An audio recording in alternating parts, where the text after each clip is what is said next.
Welcome to What's Left, a weekly political discussion challenging the mainstream left. I'm Eduardo Barca. Eduardo's back. Andy Lipson. And I am back from mostly I was in France and I did visit Spain to be with some friends. So yes, I am back. And thank you for welcoming me back. We're all happy to have you back. Kenny is awesome. Thank you, Kenny, as well. I wanted to really show my appreciation for Kenny Cepeda, who has been stepping in for me, and I expect he will be stepping in for us in the future more. Yeah, so it's going to be almost possibly more like a 3-person rotation, but it's definitely good to have you back. I think the people want you back, Eduardo. The people want you here. I'm not good enough for them. They need Eduardo. So it's definitely not the same.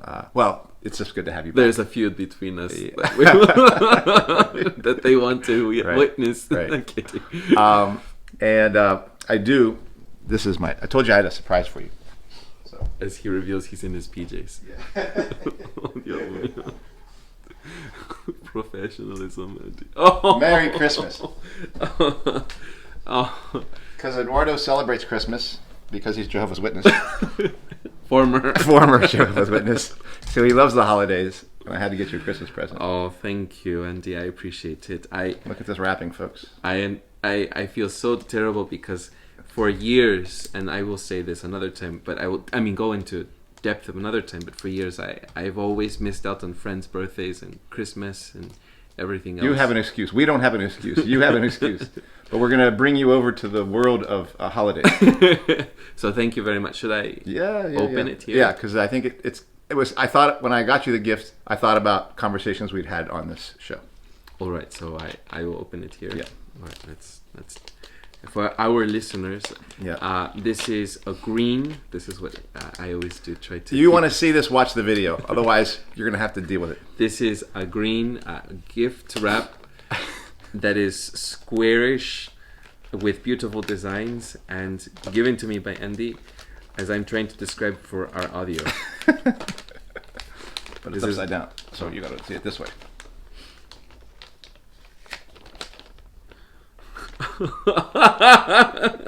This is only if people have been following us. This is so great. I don't have one. I played with these for a long time. For our audio, our listeners, this is the game of Uno. The analogy you used to describe for identity politics. Yeah. So I figured I would get it for you. So great. So you could practice your identity politics. I'll plug in the episode. Make sure to include it in the description. There you go. Happy holidays. Thank you. Sure. Thank you. And Welcome Happy back. New Year to everyone. Yes. I 2020. really appreciate it. Yes, we are in 2020 and we haven't even done our 2020 predictions. No.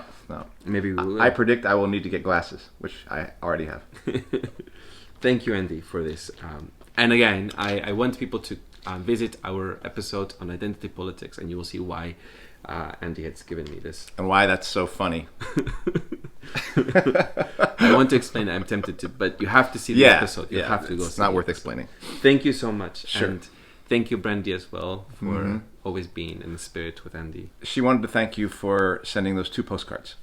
Oh. Which he writes very small on the postcards, and because I definitely need glasses. Randy read the cards out loud to me. No. Because he wrote them to both me and Brandy. Yeah, I tried to write them a little bit bigger this time. So. But still, I suppose they were too small. For me, Yeah. But in the year of 2020, which is not my vision is not 2020. So I have finally got my first set of reading glasses. No, regular prescription glasses. You're nearsighted? I'm farsighted. You're farsighted. Things are fuzzy when I get near me. I see. But it was a correction for both farsighted and a lot for nearsighted. And nearsighted. I see. So it's progressive glasses. I see. All right. Well. But I consider myself a radical, not a progressive. That's great. Anyway. The way Andy always finds a way to wordplay. That's so great. All right, so yes, I have come back. Check out our episode where I had tuned in for quick check-in, sharing my experience in Spain. Mm-hmm. I was there for more than a week, and I talked about my perspective on my visits there. And we will also be talking about my French experience, but another time for now. Yeah. And for this topic, we will be discussing the feud between the Elizabeth Warren and Bernie Sanders feud that was had over the week in Iowa for the Democratic debate. But it started with a CNN article. That's important to know. Yes. Because there's some fake news going on there too. Right. So that is what the topic is. I suppose you want to give some context. I mean, yeah, maybe I'll give some of my context. You can give some of yours, and then we'll talk about what we think about all this. Let me once again state that this is the feud where Elizabeth Warren or her staff has accused Bernie Sanders for sexism and using the woman card. Well, yeah, specifically the accusation of sexism comes around saying that in a private meeting between Bernie Sanders and Elizabeth Warren in 2016, where they were discussing... 2000, yes, it was 18. But I think the meeting happened in 2016. Was it 2018? The meeting of them, of... the meeting in which the accusation... No, it happened in 2018. Okay. Yes.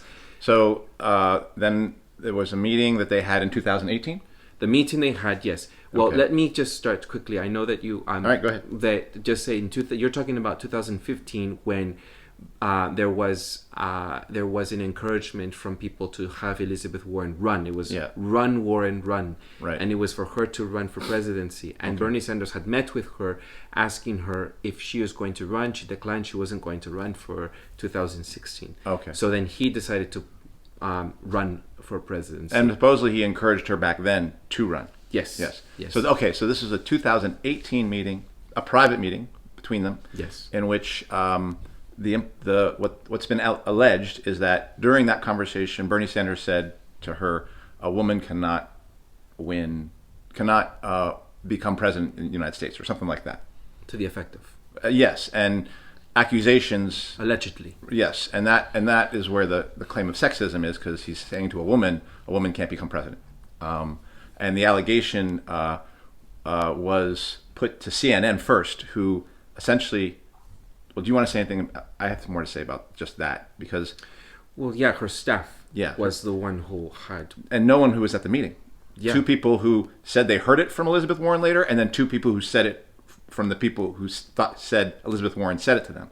So we're talking about 4 anonymous witnesses, staff leakers, who basically are saying they all heard it second or third hand, and this is put out by CNN as fact almost.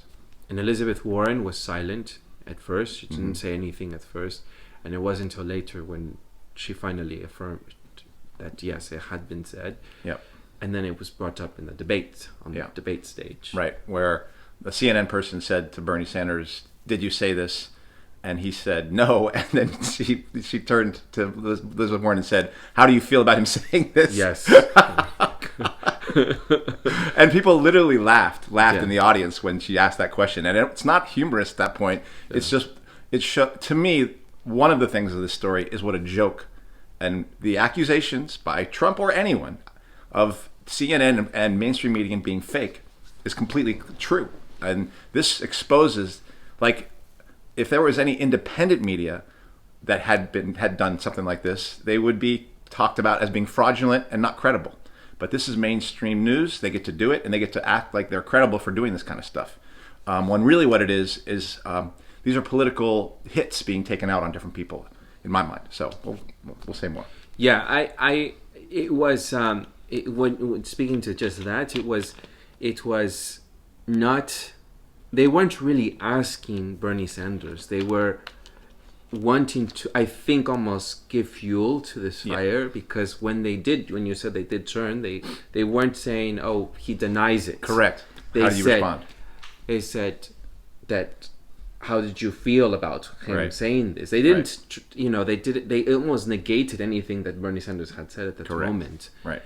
But I don't know if we're going to get into whether we believe this or not. I would like to. Yeah. All right. Well, go ahead. I personally believe that Bernie Sanders does not really think that a woman cannot be a president. I think he said this in 1987 when he had said that he personally, in his view, sees women can be president. And he has even at first, as we had found out, that in 2015 had wanted Elizabeth to actually step on first if she was going to run for presidency and not compete her. Yeah. I think what he was trying to say to her in this private 2018 meeting, which was only had between two people, no one else was there, was this, what I have said in our predictions, and one of them was in 2019, where I have even said that I don't think right now the country really wants to. There's so much identity politics right now that being a woman is going to be used as a target for Donald Trump to attack her and take her as someone that is weak, and so much sexism is going to be used in that campaign that I think that there's so much backlash against a black president and then now a woman running for president, that it will be harder. I think the obstacles are there for a woman to run for presidency. And I think that is a similar sort of message that Bernie Sanders may have tried to say to Elizabeth Warren, that right now it may be too much of a fight with Donald Trump, that they have to beat him, whether we agree with any of this or no. I'm just trying to say that for them to win as a Democratic Party, they have to try to put in more of a stronger force, and he believes he has that force. And I think that may have been, this is not, obviously this is my speculation. I want to state that this is my personal speculation. That's what I think really happened. Do you want to? I think that's a likely scenario. In some ways, I'm going to be speculating as well. Although this is what I believe, and in some ways, I think I have to clear up, because remember last episode I speculated. Yeah. Do you know what I speculated about last episode? Go ahead, tell us. That the plane that the Iranian plane that went down, or the Ukrainian plane that went down. I said I think the United States shot that stuff down, and that has come. Well, that's not what happened. So that was speculation then, and I was wrong. And it's turned out the Iranians took it down. Maybe by accident, not sure. I do think it plays into a lot of the stuff that took place after that, but that's either here nor there. I speculated last episode. I was wrong about that, but I'm going to speculate here again. So I don't know what happened in that discussion between the two privately. What I do know is what was delivered to the media was not. I don't believe that was a result of some misunderstanding. I don't think a year ago that Elizabeth Warren held her tongue and was like, "Oh, I can't believe that guy said." What I believe is either they're using a pretext or they're literally just making something completely up, like lying. Elizabeth Warren has been known to lie. Lied about her heritage, lied about what her job past was in relationship to pregnancy or something like that. And she's lied about a bunch of stuff. And she's a Democrat. So of course, she's a politician. She's a liar. So I believe she's lying. I don't think she's truthful. I think Bernie Sanders I got lots of problems with what Sanders is doing inside the Democratic Party, but I don't believe he would have said something like that. And so I think she's lying. And I don't think what was leaked was a misunderstanding, but I also don't believe that what was done comes just from her. I believe that she is operating in conjunction with the Democratic National the DNC, the Democratic National Committee. Her campaign has been tanking. Her poll numbers are going. There was a period where people were, hey, maybe she's going to do this. Then she started to fold on Medicare. Like she kind of changed her tack on that, and she started to go into the tank. And I think as she's falling, her whole role in this election has really been to basically shadow Bernie Sanders and pull votes from him. That's really the only reason she's there. And so she's falling out of favor. And so what I think she did, and I think she did this in conjunction with the DNC, was basically try to do a hit piece on him just before the Iowa the Iowa caucus, which is coming up, and just before this recent debates, because they also was that hot mic incident where she goes, where you called me a liar. I think all that stuff is staged from her part. Now Sanders has responded very weakly to all this. He's like, you accuse me of being a liar, and he should have basically said, yes, you are a liar. I am accusing you of being a liar. I'm not a sexist, but you are a liar. And he's been like, I don't want to talk about this right now. He looked very weak, But that's of course he's going to look weak because he is weak. And even if he gets elected, I think it was being genuine. He's genuinely weak. I mean, he's being accused of being a sexist nationally, and he can't even have an honest response to it. So anyway, but I will say this: I believe Bernie Sanders is not a victim here, but he is being victimized. He's being beaten up by the Democratic Party again. But like a person who's experiencing abuse in a relationship and doesn't know how to get out, he's going to stay in that relationship because he's got it. Because at the end of the day, I think he feels he has something to gain from it. We'll talk about that later. But neither here nor there. I believe that she was sent in like a heat-seeking missile to go trying to shoot him down. The irony of this is it's had the opposite effect. He actually has raised in the polls as a result of this. He's actually looking even stronger in Iowa. He's raised on a national poll. His poll numbers in Iowa have gone up, and Warren has gone down because I think people see through this. But it's very much the last bastion of identity politics usage. That's what's going on here for Warren to either sink Sanders or raise herself. But I don't think she just did this on her own. I think she did this in conjunction with the DNC, with the people who basically want to make sure that they get an establishment candidate out of this, and that's her role there. No, there are some differences in how your speculation. Yeah. I think that for me, I truly do believe the timing of this is very suspicious. I think that it wasn't something what she had planned to do, because if she had stayed silent, there was, a period of time for reflection for her to know what is my next move here. Because if it was indeed false, or she knew what he had meant to say, she would have spoken sooner, or she would have later decided, this is not something, because they had a pact between them when they were going to go into this race that they would not do any personal attacks on each other. I remember this. They both, I looked at a lot of them, their campaigns were really trying to make sure that the pact was that they would not go after each other personally on personal attacks, only on policies. That was what Bernie Sanders always tries to do, by the way. He did this with Hillary Clinton as well. His campaign met with her campaign and said, look, we're not going to go on the offense with you. We're not even trying to go on the defense. We're simply trying to talk about the policies here. I'm not trying to do this whole media spectacle in front of people. And Hillary Clinton said, all right, we're going to do this as well. But then eventually they didn't, because I think she struck first. She realized she needed to eventually. But I think it's the same thing out here now. Eventually, like Hillary Clinton was seeing that his popularity is strong, that Elizabeth seeing that his poll numbers are rising. Mm-hmm. You're right. I don't know if the DNC is that. You describe it as almost like it's a missile going after. Yes, I'm Bernie describing Sanders. I'm describing it conspiratorially. Like, yes, that is. There's a discussion happened at the upper echelons of the Democratic Party, because the reason I don't believe that pact is a lie, not that it wasn't made, but Bernie Sanders, again, he's either a fool or just an accomplice in this idiocy. He knows that the reason Warren's running is to take him out, is to keep him out.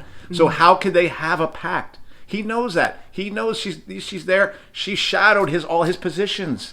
And the minute he did have a pact, though. Oh no, I understand that. Yeah. But that pact only is put on the version of Bernie Sanders not going after her. Yeah. Because clearly they didn't have a pact, because the minute it doesn't serve the minute the Democratic Party needed that person, Elizabeth Warren, to take him down, because that's not what they're worried about. They're worried about Bernie Sanders going over Biden or Buttigieg or whoever, their establishment person. They're not worried about him beating Warren.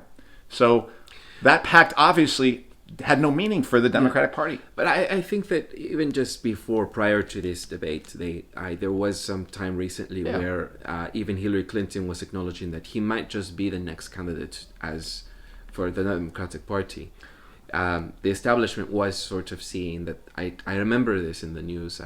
that they were beginning to see him as the possible candidate that should probably lead because he seemed the most cleanest. He is rising before Buttigieg, and Joe Biden is coming a little dirty with the Ukrainian scandal. There was no one in the mainstream Democratic Party is talking about saying, "Oh, we have to make peace with the idea that somebody who says they're a socialist, they are saying like, look, if Bernie wins, then all that we won't that our candidates, that Bernie wins the primary, they're saying all our candidates in the House and all our candidates in the Senate are going down."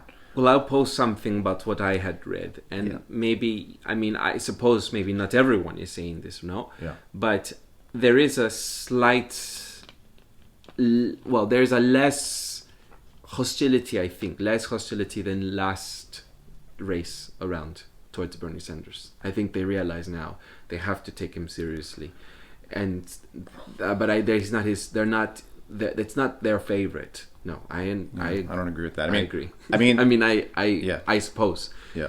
And again, because we're going to talk about in the second part of this, I want to talk about how Bernie Sanders is actually doing the Democratic Party a favor. He's not actually a threat to them. But for the establishment is just as hostile to what they perceive as it's all they want. All the Democratic Party want is the left wing to collect the vote. They don't want them there to actually put forward candidates that they have to actually speak to. Well, rather more to the left of their positions that may expose them as a deeper lie. Like the Democratic Party exists to basically lie to the working class about being a party that's potentially for them, while it's always for the rich and for the capitalists. So their game has always been, how do we sell that lie? And Bernie Sanders helps refurbish up that lie, kind of clean that lie up and make it look nice. Look, there's this left guy who can always, Dennis Kucinich, Bernie Sanders, you can always have that, Jesse Jackson. There's always a possibility of your interests coming through in our party. But they never want those people to actually emerge, because it then puts them a little bit more on the hook for doing stuff. And well, then, as you see, it does like what it does for the Social Democrats when they take power in Spain, or when they take power in Mexico, or when they take power in Brazil. It puts them on the hook to deliver. They don't. They can't, and they won't. And then you have the accompanying response by the working class in those countries. So this is what's being sold here by the Democratic Party. Bernie Sanders is doing them a favor in helping them sell that to us. But at the same time, the establishment, the actual people who run that party, because it's not run by workers, it's run in the interest of the capitalist class, they have to make sure that their candidates work primarily, almost exclusively for them. And they can't have any of these fake candidates, these fraudulent candidates who are never supposed to be there, but they're only there for window dressing, ever have the chance to be put up there. Because if Bernie Sanders does win, the ruling class will have to speak decisively to make sure that Trump wins. Yeah. Trump's going to win either way, but then they have no choice. There's not really an option for the capitalist class then. Where I do agree with you is that the timing is very suspicious.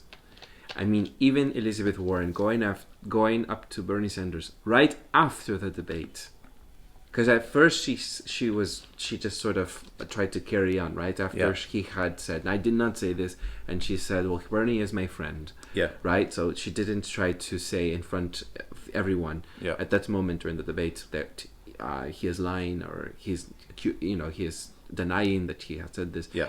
But afterwards, I did feel that she's smart enough to know that because she's a public figure, that the cameras are always rolling. Right. The mics are always rolling. Right, exactly. Why would you then go up to him and not refuse to shake his hand and say, you just called me a liar in front of national television? Right. That is something that I just felt a little bit... She wasn't talking to him. She was talking to the national audience. Yes, exactly. That's the one thing I did feel. She's smart enough to know you won't have a discussion like... And even he was like, what are you doing? Like, I mean, he didn't say those words, but he looked at her a little bit shocked. Like, I don't want to get into this right now. This is not the moment for this. You know, he's like... Which is weak. This is the moment for this. He said, what do you mean? Yes, I am. Of course I'm calling you a liar. You're calling me a sexist, and you're a liar to do that, because I never said that. And he should have hot mic'd that stuff right back. And he's saying, instead what he looks guilty to me. He's civil. He's not civil. He's weak.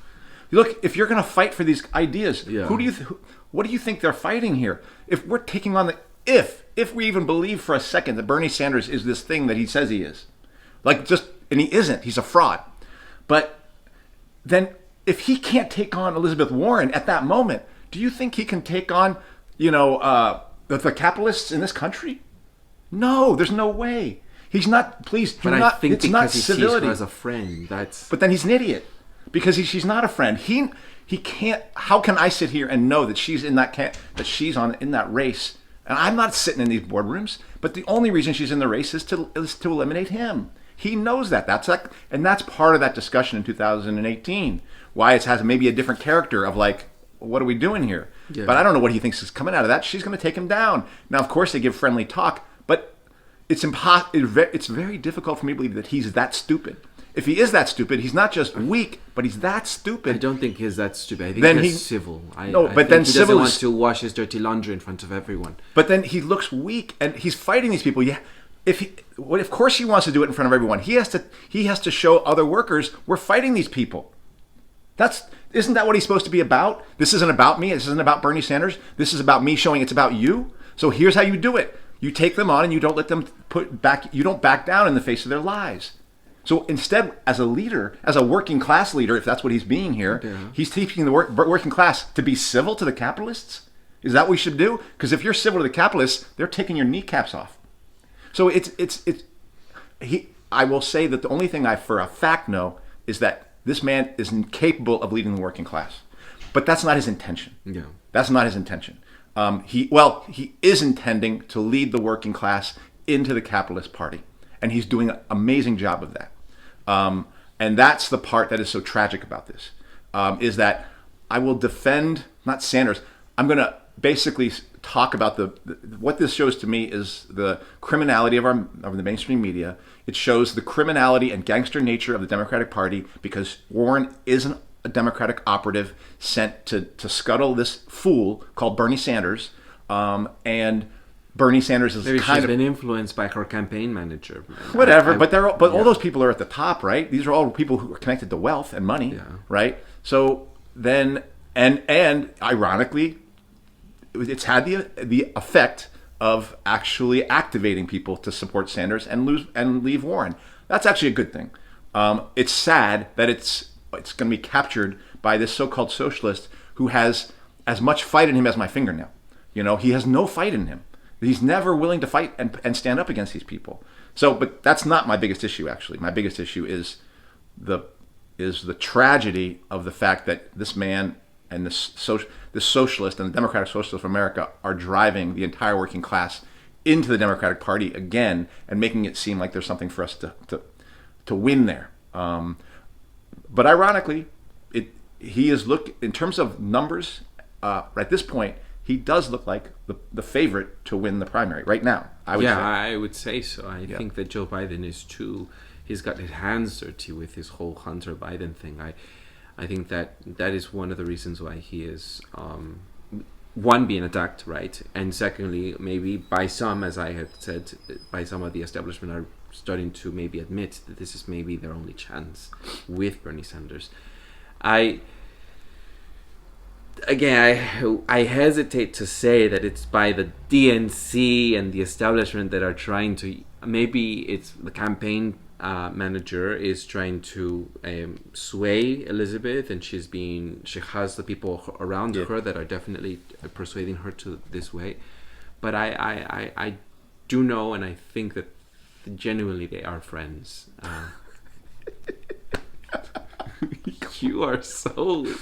come on, dude. You can't say that. They Seriously. are friends. Oh my God. They're These are professional colleagues that have worked together for a long time. Oh they my have God. respect for each other. Okay, are you and I friends? Yes. Are we those kind of friends? No. Okay, thank God. That's all that matters. As long as that word you're using on them is not the same thing you would talk about us. I think that is not friendship, dude. What's up there is a show. That is a show of friendship. Like, now we can have a show of friendship here. Like, I gave you a present on the thing. Oh, look what I'm doing. Da, da, da, da. I'm about to cut this guy's kneecaps during the episode. But that is all political theater, dude. That's for consumption. It is, Andy. It is. And they say that to hide the fact that the Democratic Party has no interest is anything that's going to help the working class. I'm not saying they're friends like what you and I are friends. I'm talking about that they are allies. Maybe I should have said a correction. They are allies, and they don't see each other. They have a lot of the same. Even before the whole Bernie Sanders in 2016 fame got quite long and the national attention, they have had very similar policies in the past. Maybe there are differences for sure, but they have pretty much stand by some of the same, going after big banks and stuff. Now, that's the big difference for Warren. She was Republican at once. She was, but even when she, under the Obama administration, she went after mega banks. She's moved left in that time. Yeah. So all I'm saying is they're not to my standard of what I wish I would look for in a candidate, but for the people who are progressives under the Democratic wing, they definitely have very common interests. And I think that is what I'm trying to say, that they are allies and that they're not going to go after each other the way that they would go after, for example, a Republican. Well, then what's happening? How do you explain what's happening now? I actually do believe in this regard. Friends, no. Allies, yes. That's what exposes. And for Warren, of course, she's right to ally herself with the far left. That's what you would do to build your own credibility. She's playing the role she knows. She's staying in her lane within the Democratic Party. For Bernie Sanders to build allies with people like Warren exposes that he has nothing to offer us as workers. That exposes that what he's doing has nothing to do with socialism. Because if he's allying herself with people like that, not that she's a liar, but she's a party apparatchik, right? She's like a party operative. Then what he's doing is, I mean, in that regard, I agree with you, because that is what shows the foolhardiness and the complete bankruptcy of the Bernie Sanders DSA strategy, is to ally themselves with these fake leftists.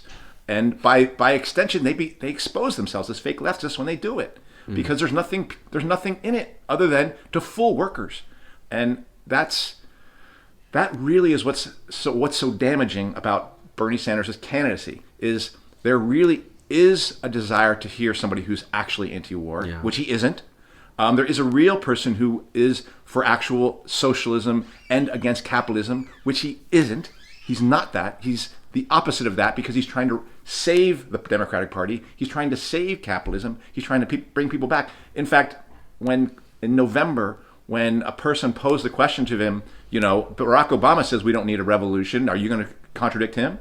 And Bernie, you know what Bernie Sanders said? He said, "No, I agree with Barack Obama. We don't have to have a revolution of this system. We don't have to fully change it. We can make these slow changes here." And that is a person who is completely unprincipled. So he's going to say anything. So that's not the kind of leadership that the working class needs to fight for its goals. And I just think, well, I'll just leave it at that. Well, I wanted to touch base as well on how Elizabeth Warren was using the identity politics card, and I mean, referring to this UNO thing. It is something that has become the playbook. One of the things in their playbook now is the identity politics card, where it's because she is a woman and therefore she may not be able to win the presidency, and that is something she's trying to, as a strategy in this. And I think that they're going to screw themselves this way, because if you're really trying to, and we have discussed this ourselves, organize, and you're trying to create a movement to bring the working class together, which I think that they are trying to. The middle class, they say. When you say the Democrats. You think the Democrats are trying to bring the working class together? No, okay. Not the way that you and I think of it, or maybe the way that you may think of it differently. They're trying to bring their politics in a capitalist paradigm.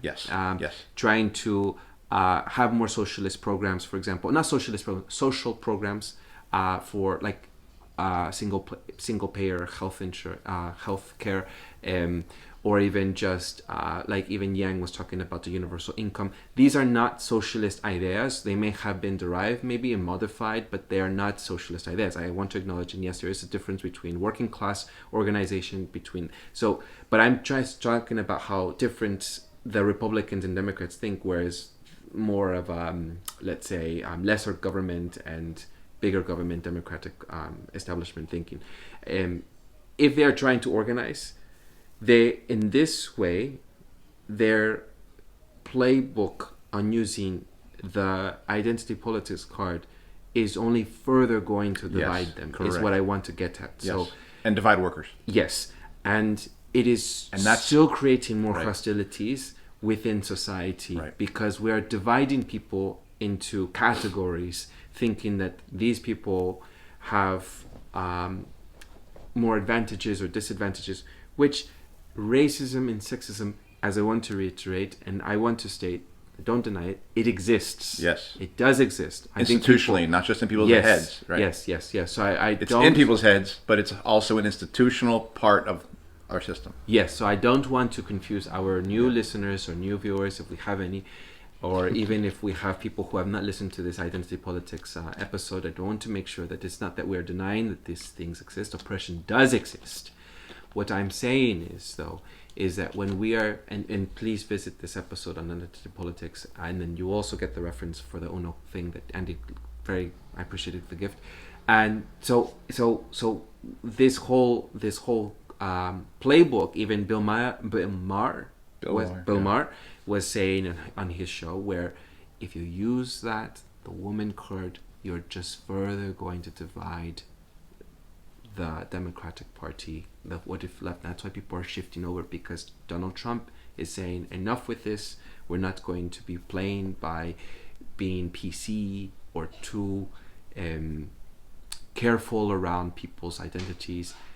I don't know if you want to speak to any of that. I have more to say, but I wanted to give you a chance, because I think that is one issue that is on the forefront, especially these past few years. Well, I don't believe Bill Maher is interested in fighting sexism. I don't think he cares about that. So I'm skeptical that what he's saying is the same thing that I'm saying when I critique identity politics. Yeah, it is different. Because what I would say is, because I do think it's important for people to speak up if they experience oppression and being and something that's unfair. And I believe specifically women do experience that. That's what we're talking about. Women do experience more oppression and more unfairness under capitalism. It's institutionally baked in because it's a class-divided system.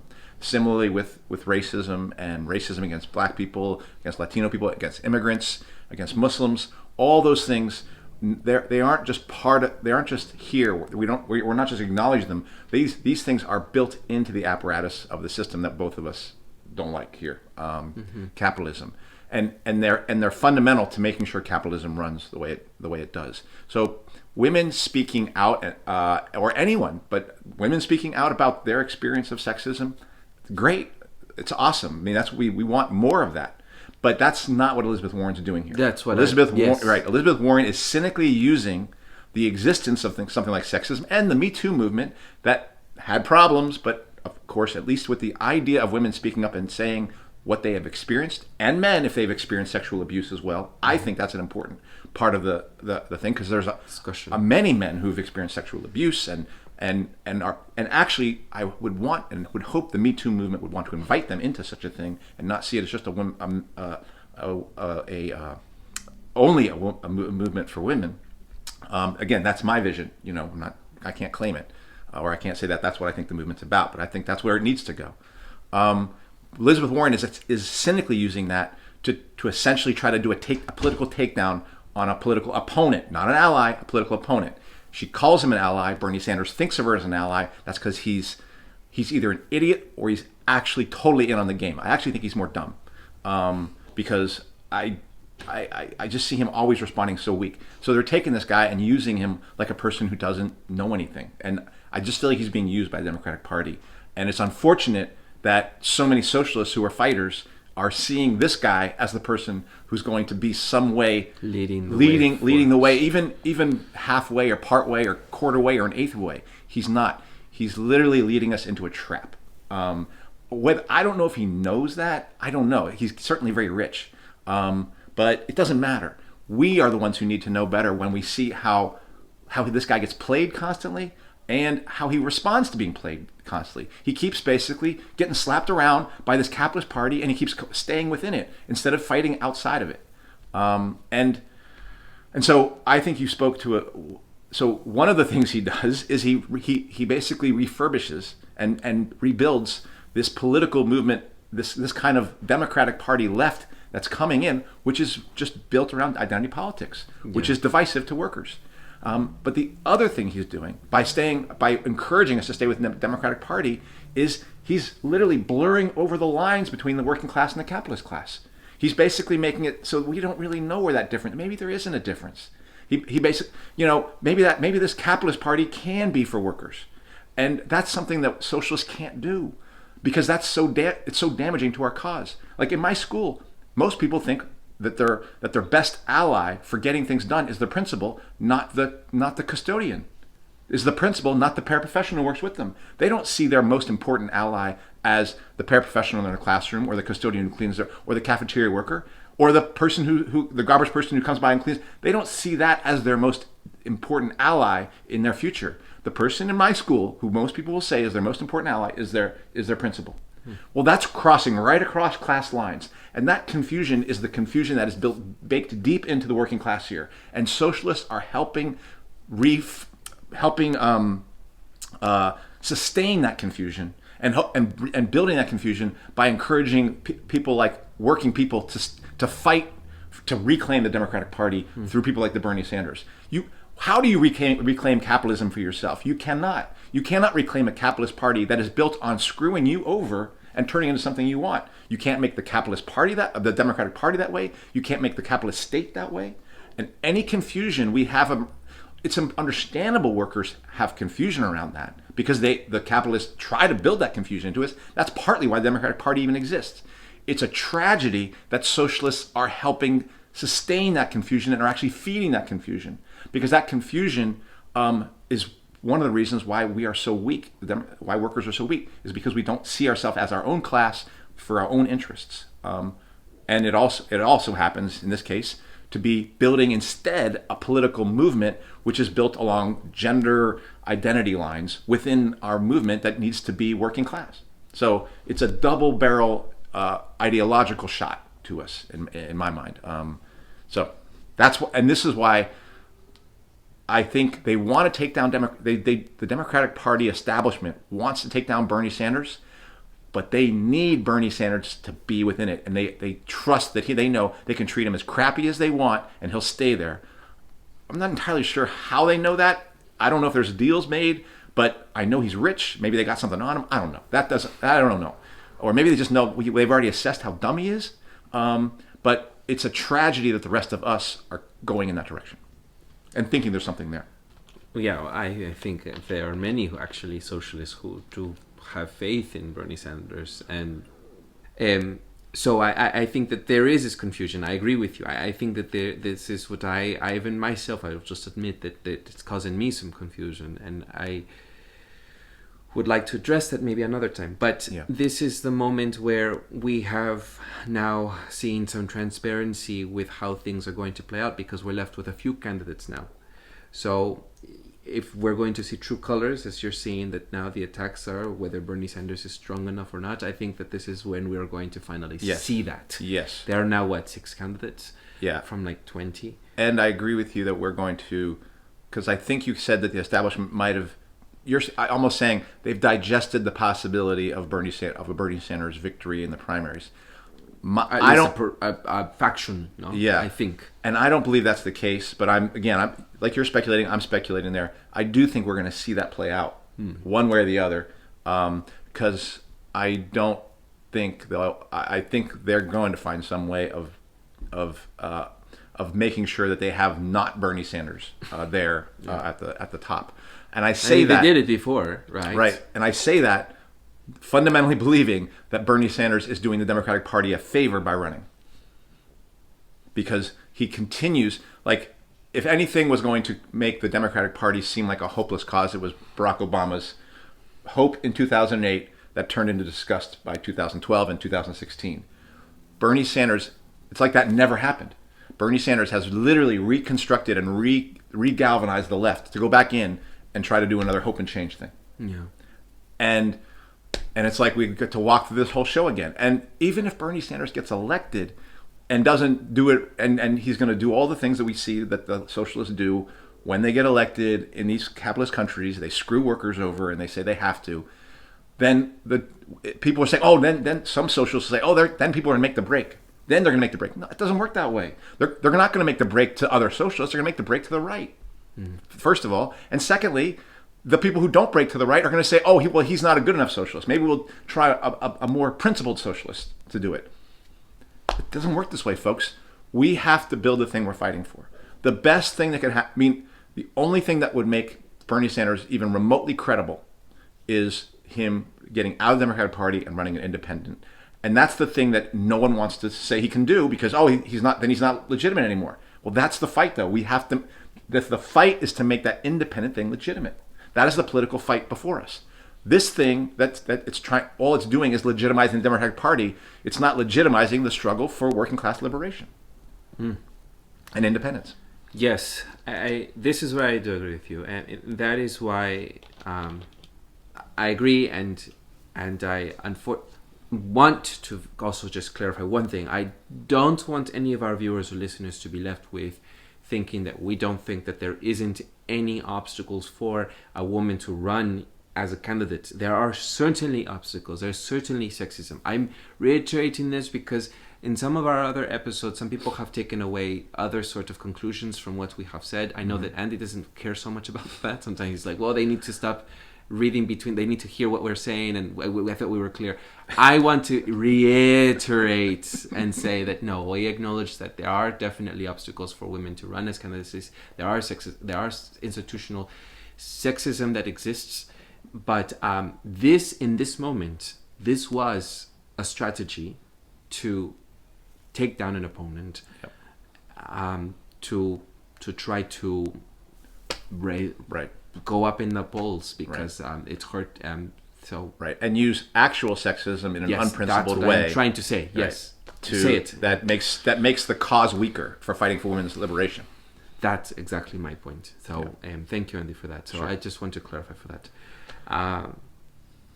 And we will see what it will look like now for the next the caucus that is coming up for Iowa, because vote Bernie. It's being sarcastic. But it'll be funny. We will learn a lot about what's going on by seeing how this all plays out. Because Bernie Sanders, Greg did say, hey, this guy has a chance. And I was like, I don't think he does. But Greg told me this guy has a chance. And I look and I see that if you look at poll numbers. He won in Iowa caucus last time. Yeah. I think. Yeah. But double check. Well, I think he won the primaries. But I think actually the Democrats literally stole votes in the way that they accused the Russians of doing to our election. So I think they literally fraudulently took the primaries from him in 2016. Yeah. And I think Bernie Sanders knows that, and he has not made a peep about it. Instead, all he's talked about is the Russians.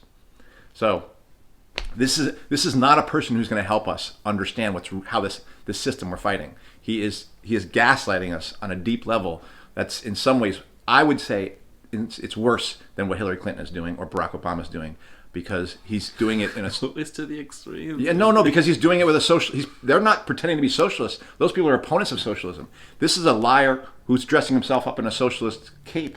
And so what he's doing is he's saying to workers, socialists lie to you. That's what they do. And that actually has been most workers' experience of socialists. They're just a bunch of liars. So I wouldn't follow the liar, and I certainly wouldn't follow a weak liar. So workers are right to abandon those socialists and go to somebody who seems like they're not going to lie. That's what I would do. Yeah. And Lenin did say this, and at a time did that. I think later stopped doing it. Was the one thing socialists cannot do is they cannot lie to the working class. If they do so, they do it at the risk of their own cause. And I think that's true. And this is why I often bring mostly bad news to my fellow workers. People think I'm just negative, but it's no. I'm trying to tell the truth about what I think is actually happening. And I'm trying to tell the truth about what I think the cause is that we need to fight for. People will say that what that is me being all ultra left or just adhering to your principles and pristine pure. The only thing I'm trying to do is tell the truth.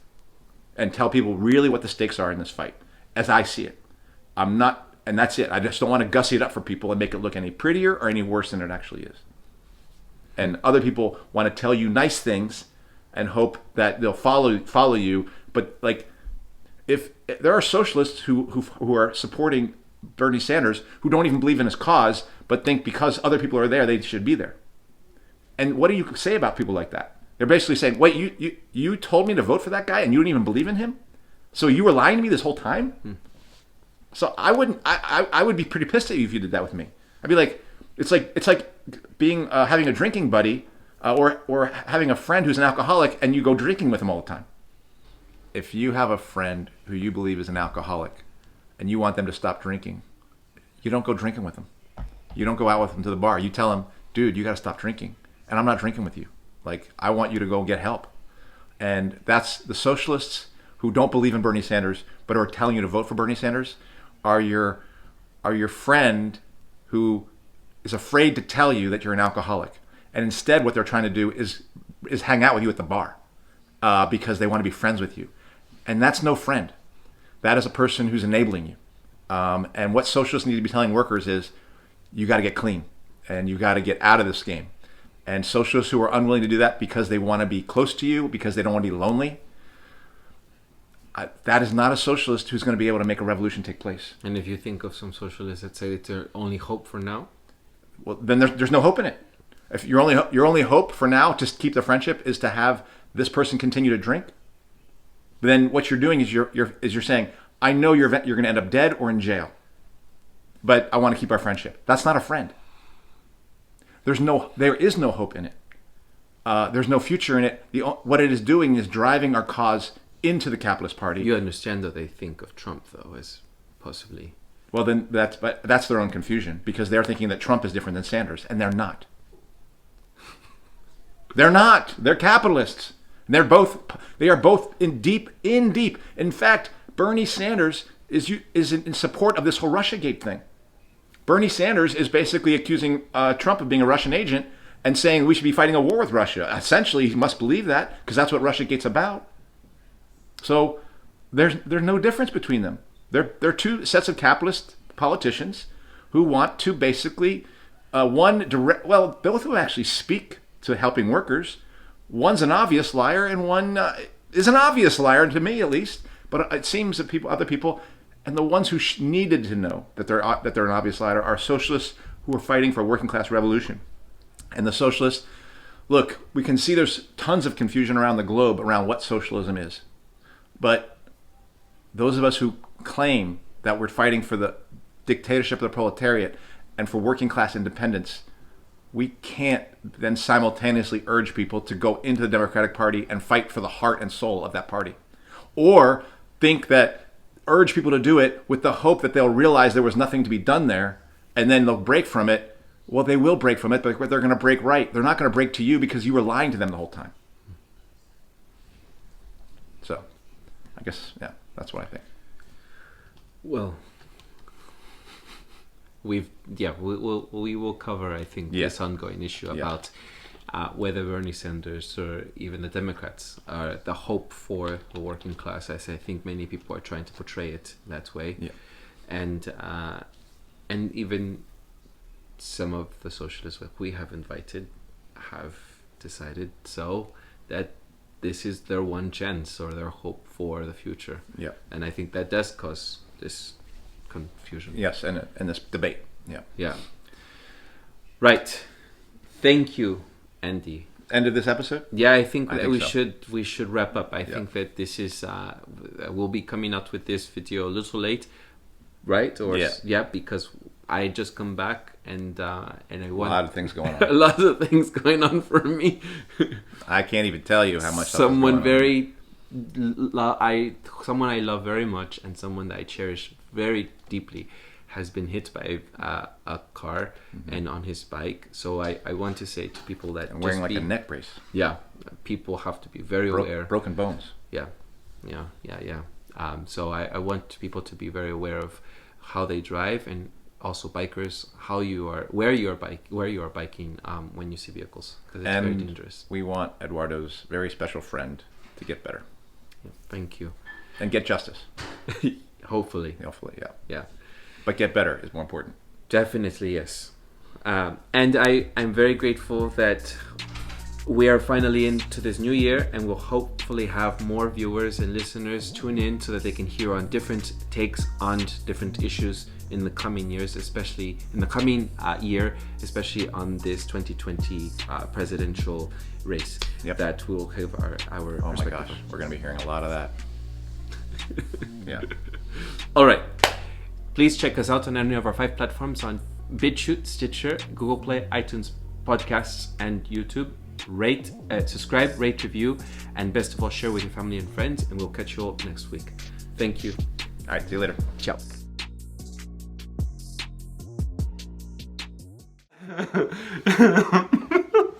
All right. So this is a test of our sound, testing 1, 2, 3, 1, 2, 3, and of what the video will look like. I'm sorry. This is Andy, so I'm lighter because I've been in Europe too much. It causes people to be white. No. Europe turns people white. That's what happened. That's the story of our people, human beings. They were black, they went to Europe, they became white. That's the story. It's enough in a short time. Well, it didn't happen in 2 weeks, but maybe 50,000 years. Yeah. Oh, Should and let's do a sound check. All right. Yeah. Yeah, but you have to be. No, we're doing this for now. Yeah, but I can still do that without this. I have to. What do I have to do here? You need to put your sound on. What? Andy, we're doing this fuzzy mic. Oh, I'm like, what? I'm confused. some crazy shit. That's like you're right. Fuzzy mic. There you go. Yeah. Okay. So you see how? So you want that to be a clean line, right? And then this comes in here. That was not good. That's normally something you wouldn't want. That I would have wanted to cut that here. I see. So it doesn't come here. This one was a little better on this end, but I think it's just because didn't put it exactly in the same. Yeah, I didn't put it exactly in the same place. That's why it's. I see, but you bring these down here, no? Yeah. Oh, well, this is not good. But so you look for that totally clean end, because this is not the clean end. That's where you open from, and you. I see. And this tells you this is the front of the present. Otherwise, you open the present, you see the back of the present. It's not. I see. So it's sort of those are the cultural cues for people who give gifts and wrap gifts. I'm glad I recorded it for you. Did you? Yes. So I learned. We're gonna have like 12 hours of bloopers on this. All right. Now this concludes My rapping the session, episode of where rapping. the atheist explains